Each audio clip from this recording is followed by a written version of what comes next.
Welcome back, everybody. Usually I got a knife laying right here on the table, but today, there it is, tied in my hand. It's a tiny little Kizer Lieb. Man, this thing is cool. I'm sorry if I mispronounce it, but I didn't look. Phonetically, it looks like it's Lieb, so I'm going to go with that.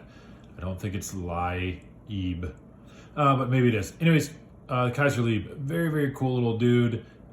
Definitely comparable. There's some out there, some comparisons out there to the Civivi Odium, just in its size and so on. I'm going to give a shout out to Jesse Lavender Pants again. Jesse, buddy, I always appreciate you letting me check out your knives. I try not to keep them too long, but he gave me a really cool case of knives, and they're all very cool in their own right, so I'm trying to get through them as quick as I can. So let's go ahead and get through the specs on this guy, and then we'll go over the little mighty fun knife that it is. So Kizer Lieb, 55 bucks. There's a couple different variants there. One that comes with this really fun micarta, nice, sturdy, smooth micarta. Little bit of texturing in there where they've done the ribbing and so on. But 55 bucks, you can get this guy, or there's a G10 version. Now, I've noticed too on the G10, they have little circles notched inside of here, and they changed the pocket clip. This, to me, would certainly be the better choice for the pocket clip. Your other one looks just like this, and that's just kind of their standard Kizer looking flat pocket clip. I think for such a small knife, this deep carry clip would look a little better. But regardless, G10 or micarta, this one's the micarta version. Blade steel, though, is the same on all of them, which is right there, N690.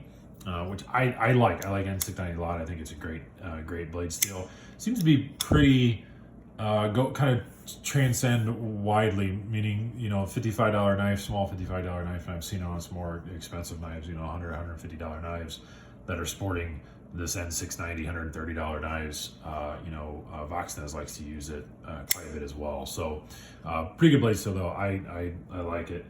Overall length here, 5 3/4, 5.75 inches overall. So it's just a little dude, but that's, again, for I think the design of this thing and the intent of it overall, that size does work fine. You know, we can call it fifth pocket or secondary knife or whatever. I just call it, I would use this. I could certainly use this throughout my day, you know, in like an office carry.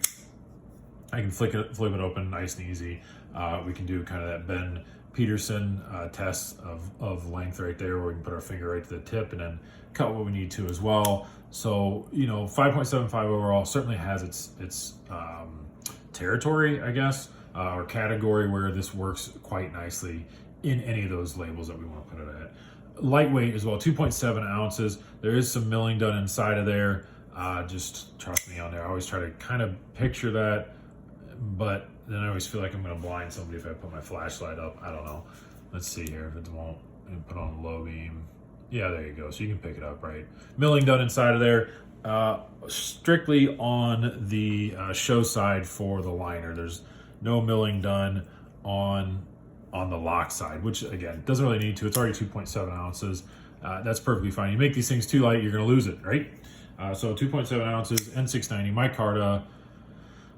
Pretty cool materials overall, and I think Kizer is more and more becoming in my radar. That, you know, they kind of went away a little bit. I think, you know, they sort of just did whatever for a little while, but their Vanguard series and then these like $50 knives, anyways, they're pretty cool, you know. So I think they did a good job there.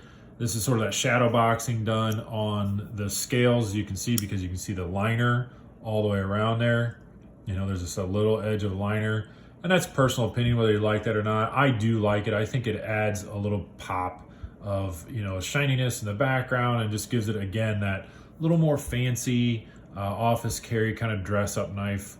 They got a little bit of pop of color there on the pivot collar as well. So, you know, overall, I think this is just it's a really good looking knife. I've already been flicking a bunch. We can talk about the action on there. Terrific. All right, terrific action. It has some very mild jimping on the flipper tab. And because of the size, I kind of get it buried in my hand to do the light switch one, perfectly fine. And if I hold it way back, even the push button, I'll just push it straight in. It works great. The action on this thing is tremendous. It's got a really good, strong detent, and I say that because I can't even. There you go. You got to really pinch hard if you were to roll that thing out. So, you know, flipper only, and that's fine. It's what it's designed for. So there's no thumb studs or anything like that to stick out. Fine design choice, you know. Again, sleek carry, it's not going to get caught in your pocket. Pivot system on it works really well. We already talked about that pocket clip. Again, I think that's pretty cool. The deep carry is definitely the choice to go. Look at this. Look, the other night we had a whole discussion. I'm sorry this for the sidebar, but I just looked at this one too. You can see faces all over your knives, so you can't tell me right there if I cover that one up. These are the two eyes, inside is some goggles, and then that's the mouth right there. Yeah, keep going. Go look at all your knives, and then send me pictures on Instagram of all the knife faces that you see within your pocket clips like that, because we did this the other night, and it was just hilarious. I was dying laughing. All right, done with the sidebar. Back to this guy. So, yeah, ergonomics-wise, they have to certainly, I think, make this to where it just floats off. If there was any type of real finger choils or something, they would lose a lot of people. You know, for me, it's two and a half grips. So, you know, again, this is not going to be a heavy use knife. I think another reason that this works out so well to combat the length is that they chose this blade shape with the rounded off portion up front, almost a sheep's foot. And what that means is you get a good pinch here right at the pivot, and you can put your finger right there on a landing pad, and it's nice and rolled off, so you can just make your cuts as you need to.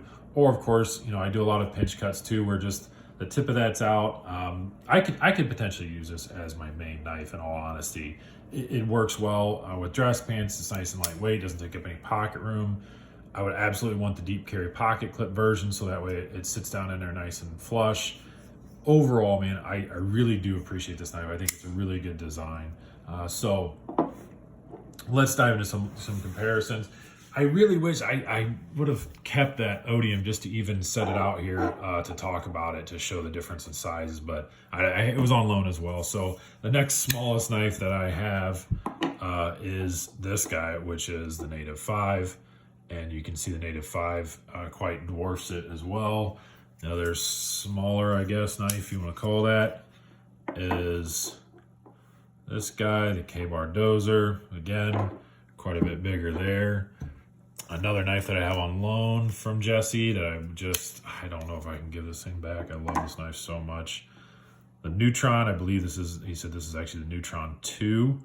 But there, that gives you a side of reference as well.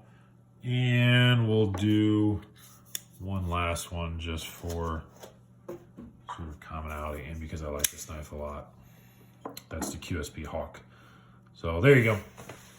Look, cool little knife. All right, absolutely cool little knife. Overall thoughts on it. It would be a little small for me. It's not something I typically go for. You know, I'm usually keep my knives within 7.5 to 8.5 inches, but there's a handful of 7-inch knives that I like. This one though, definitely way under my radar, you know, but I think it's a cool knife, and I could use it. I would carry this and have no problem in using it on a daily basis. It's got a nice sturdy tip, you know, ergonomics wise works out very well. So great design, Kizer. All right, guys, that's about the end of this one. So if you really like this, go check it out. $55, get yourself a great little knife. Take care.